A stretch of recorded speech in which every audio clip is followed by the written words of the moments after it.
challenges, disruptions, and then COVID-19 happened.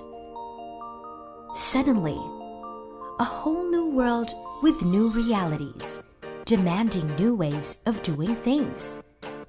Miriam College, fully aware of this, has taken steps to transform its learning delivery and methods to give you, the students, a whole new MC adventure.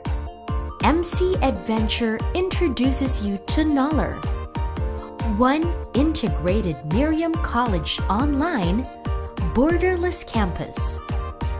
Knowler gives you the MC brand of education, whatever part of the country or world you are in.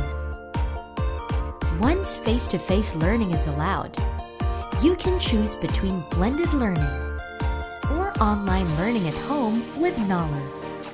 For college, modular delivery of courses will be implemented.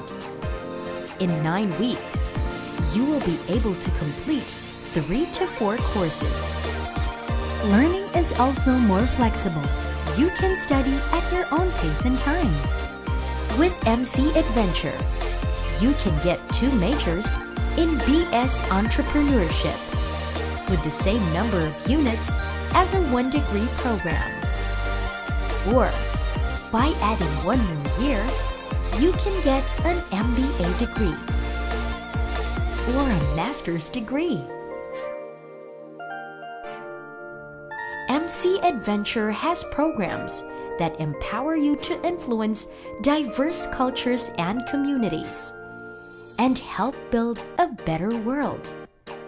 Veritas or truth, justice, peace and integrity of creation will continue to lead and guide us as we equip you with values, knowledge, and skills essential in the workplace, as we embolden you to live truly meaningful lives and to leave the world so much better than when you found it. Be part of this MC adventure.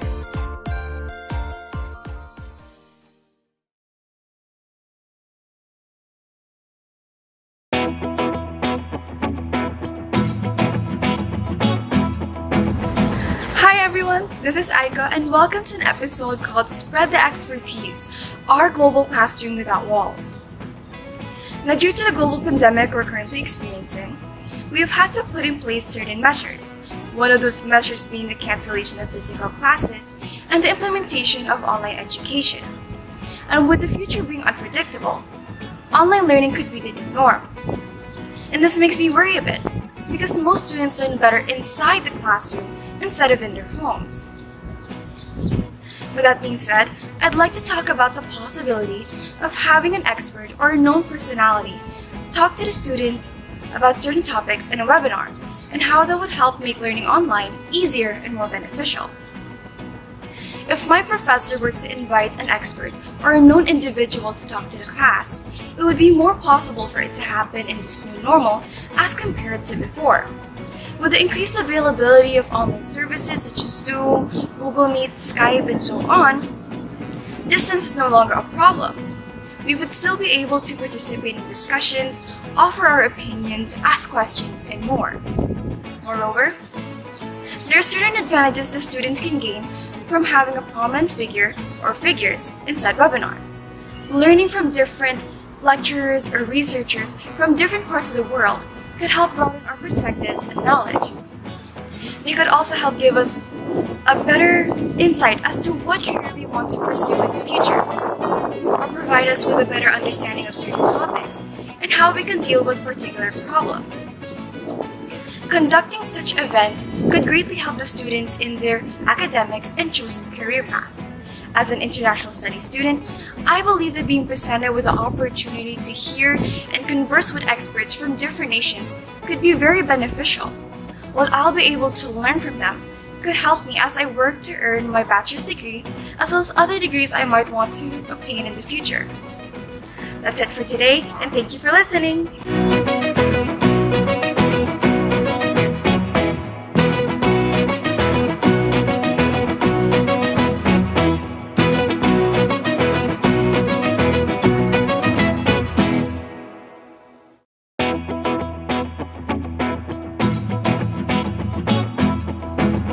Hello everyone, my name is Gail Galang and I am a mother of four. Their ages are 23, 20, 13, and 10. And like many of you, I also wonder what they ought to be learning in school given this pandemic and the changes that have happened as a result of. So now that the schools are in the process of rethinking their curriculum, I would hope that they would include certain skills that are essential for our children so that they would be able to succeed in the future. So aside from the usual literacy and numeracy skills, I hope that they would pay attention to digital literacy so that they would be comfortable in handling technology. And aside from that, I think it's very important to reiterate the skills of the fourth industrial revolution, specifically critical thinking, like how do you solve problems that suddenly erupt?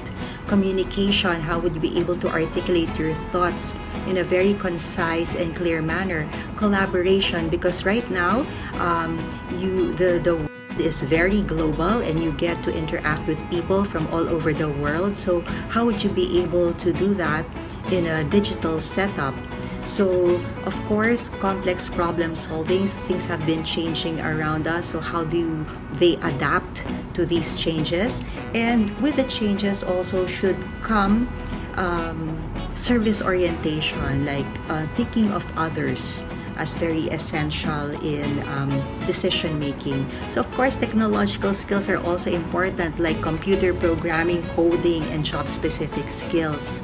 And I think we should develop in them the entrepreneurial mindset, being innovative, creative, and being resourceful, sparking curiosity, and being able to be optimistic given any kind of change that comes their way. So as a parent, I'm really hoping for that. I wish for an education that transforms.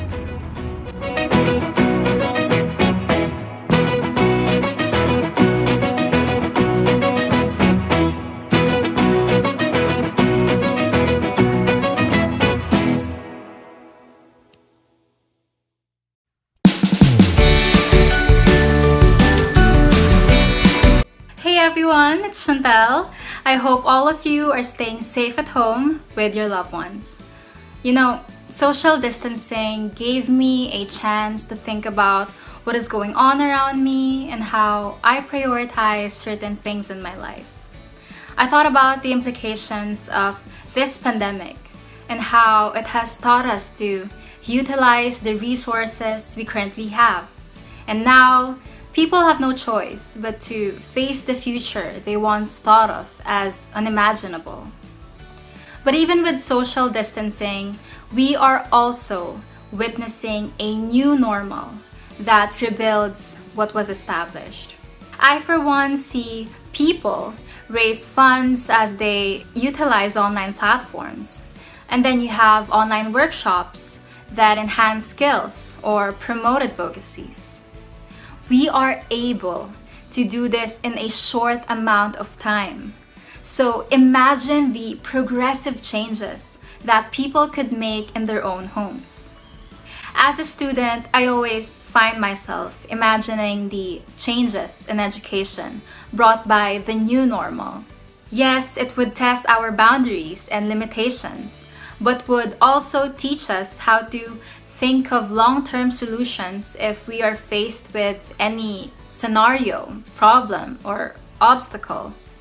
Imagine normalizing a system where time is now in your hands because you can learn online in the comforts of your own home, with having to go to school from maybe time to time to see your peers. And to me, that is an advantage because it would save me a lot of time. It would save me from being late or having to ask my parents for baon.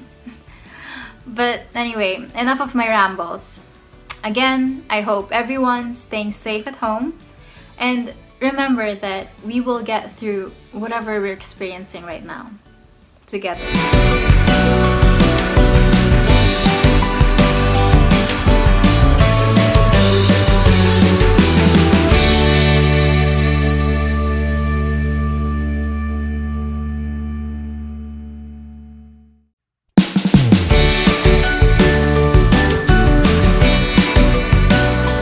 Hi, I'm Carla Yaptinchay. I have two kids, one 11-year-old boy and a 3-year-old girl. Like you and many parents, I've been concerned about my children during this pandemic situation. From the very beginning though, I was thinking more about my son because he was graduating and we didn't know what to do with regard to their graduation rights. And of course, how would the jump to high school be given the new normal? I wasn't thinking about my daughter too much because, as my husband said, she's still young, we can defer her schooling. Big school wasn't even in our thoughts. But then I saw the video of Miriam's CSC and I started to think maybe she could join and enter first step. The obstacle of distance and waking up too early at her age is now irrelevant to distance learning. But there are still some factors that I am considering. One is the physical activity, which I like with her current preschool. How can that be done with distance learning? Second would be the teacher and parent involvement, like even preparing the materials that they would need for crafts or experiments at home. It's a bit daunting for me. Where will I get those?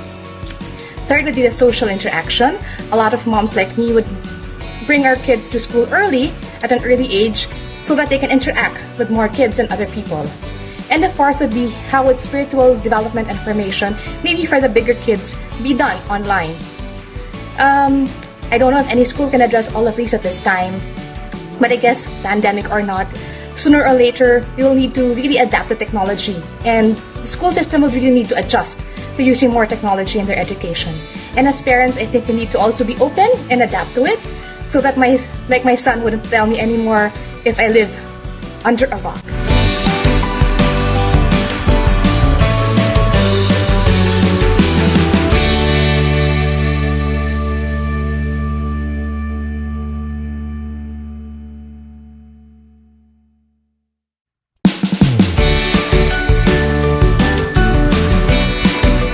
Hi, my name is Winnie Pantangco and I'm a mom of two girls aged 11 and 7. With this COVID-19 pandemic upon us and no treatment or vaccine in sight for the near future, our kids' schooling has become a topic of serious discussion here in our family. The good thing about it is that's it, we're having a think about our kids' schooling. It's something that we haven't really done since we enrolled them in big school a few years back. It's made us reevaluate what's important to us. Is it their health alone? Is it their grades? Is it the school choice? Is it our time? As we prepare for the new school year and face this so-called new normal for our kids, I think as parents we would appreciate the support and assistance of our selected partner school. And this can come in terms of trial classes this early so that we get a feel of how it's going to work out for both the students and for us as parents or learning guides. And also consideration for our additional expenses, and in the same breath we will provide the same for the school and trust that they are giving us the best option given that they know our daughters, they know how it's going to be for us as parents as well given the environment these days. Constant communication and honesty both from the parents and especially from the school on how individually and collectively we can work together with them to reach the goals that we have for our daughters. That would really help us in getting through these challenging times. I wanted to share what my elder daughter had written in their Mother's Day card to me this year. She had said, "Please help me to do well in grade 6 if there is." And I was really struck by this because, this is an opportunity for us parents to show them how life hands us lemons, and then we just really try to work with it, try to make the best of it.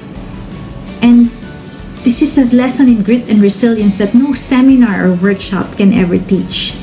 And in a way, it's good that as parents, we're here for them, we can do this with them, and we can help them, and they can help us, and we may even learn a thing or two.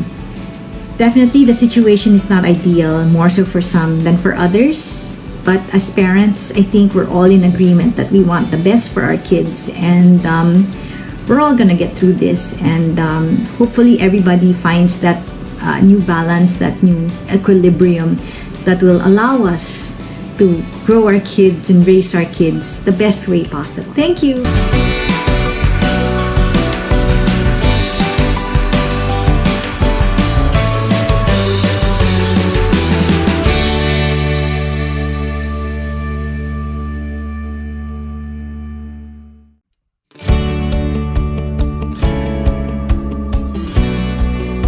Hi everyone, I'm Marge Dukusin and I'm a mother of 3.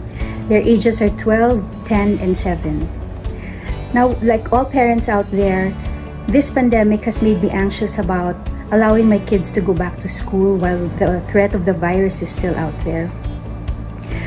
We have been so used to traditional learning that I don't know how my children would fare with distance learning. Now, with this in mind, there are 3 things that I would hope the school would help us with to ease us into the transition of distance learning. First and foremost is that we are not bringing the classroom to the home, but rather we are bringing the classrooms to the World Wide Web. Therefore, the learning programs should be designed well and the learning platforms should be optimized, as well as the teaching methods should be made age appropriate and fun and engaging for the children to be more involved in learning from the home. Secondly, it's also not about homeschooling, but rather distance learning. This means that the school would still be primarily in charge or responsible for the teaching, while the parent or the learning partner at home would be responsible for the safety, the comfort, the technical support, and the connectivity issues that the children may have at home. And lastly, I would hope with the wealth of information that we have on the World Wide Web, the children would be encouraged to do more critical thinking, more creativity, and more out-of-the-box thinking to equip them with skills that they would need in this ever-changing world of ours. Of course, it goes without saying that both home and school are treading on unfamiliar ground with regards to distance learning. In order for it to work, understanding, patience, and support is key for it to be able to succeed for all of us. Thank you, and I wish us all good luck with this new reality of ours.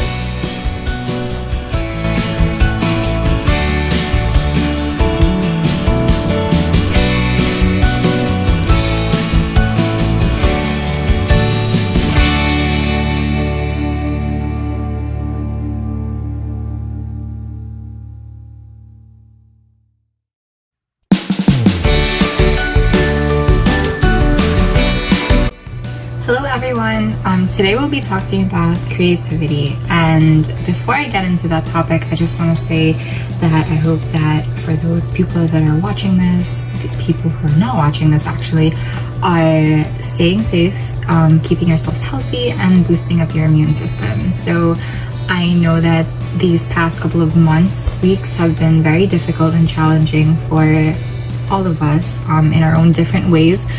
Nevertheless, we are going to get through this. So yes, okay, so creativity.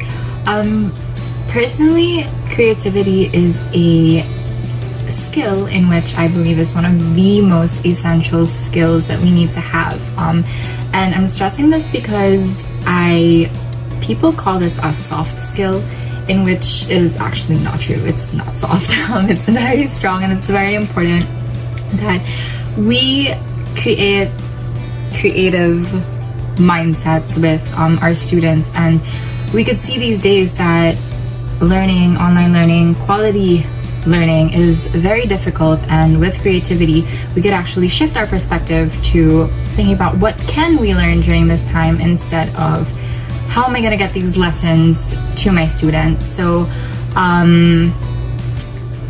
for me, quality education doesn't necessarily have to be academic. What we can do these days is actually think about skills that we can learn in our own home, in our own backyard, in our own wherever you are. How are some skills that you don't learn in school necessary for your future? So with a creative mindset, we can always think about alternative solutions to learning, education, that we can add on to our skill set these days. And yes, so having creative mindsets, we can think about alternatives that are feasible and also inclusive.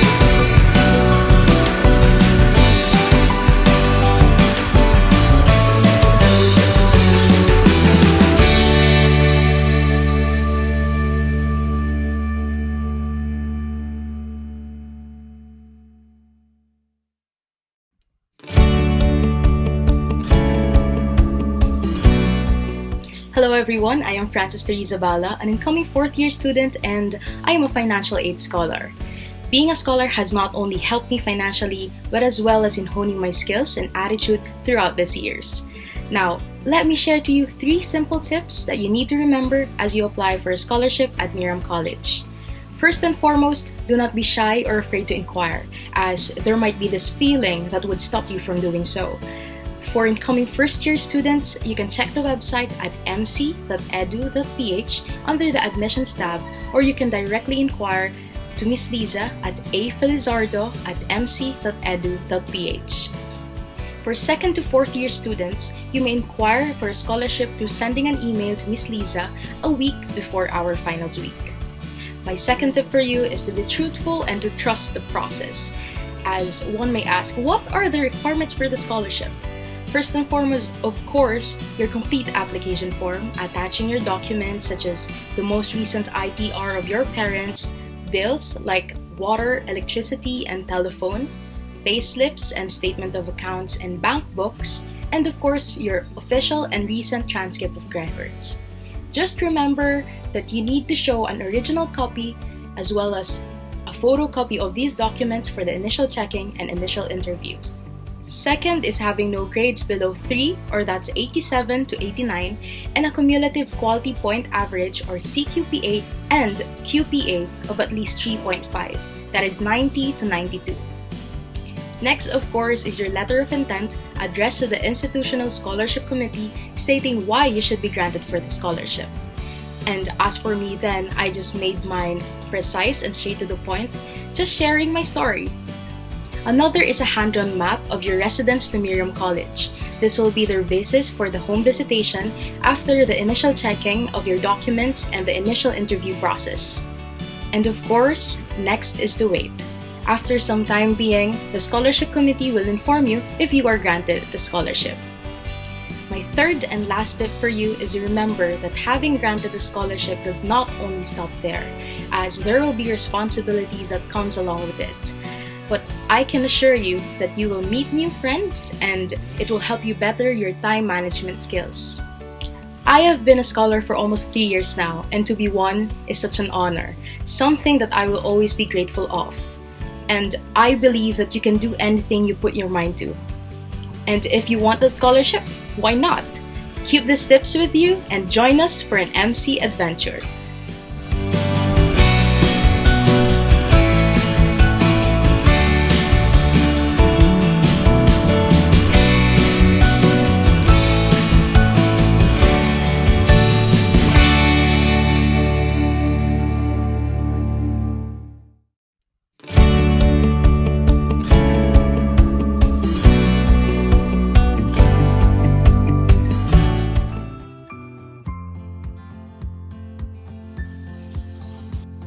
Hello everybody, I am Leslie, an incoming third-year early childhood education student. Today, I'd like to share with you 3 tips for studying from home. First, set a schedule. In a piece of paper, on your phone or laptop, write down what you need to accomplish for each day. This will help you to be on track of the things that are done, in progress, or you are yet to do. Second, get rid of distractions. Personally, social media has been my greatest distraction when studying. As much as possible, I do not use my phone while working on my schoolworks. If I am using the computer, I do not log into my social media account to avoid scrolling through Facebook or watching videos in YouTube. Third, take a break. I know we all love this part, and oftentimes we're guilty for spending too much rest. To help you with this, use a timer and set it for 10 or 20 minutes for break time. After this, make sure you continue with what you were doing. That's it for my tips for studying from home. Remember, to get things done, you should have the desire and discipline. Put in mind that you want what you are doing and that you do anything to finish your schoolworks before it's too late. Thank you for listening, and let the MC adventure begin.